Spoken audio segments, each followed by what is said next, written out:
So in this video, I'll show you how to change subject while replying in Outlook.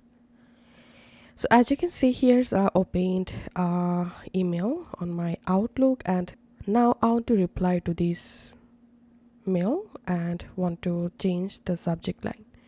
To do that, first of all, you have to open the specific mail in a new Outlook window.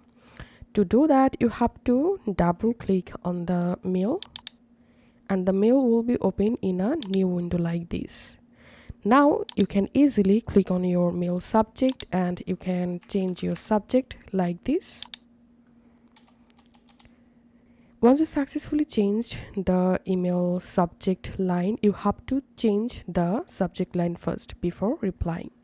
So press Ctrl S to save and then click on reply here. Don't click this reply. Click this reply, and here as you can see, the reply subject line has been successfully changed. Now you can go ahead and reply to this mail.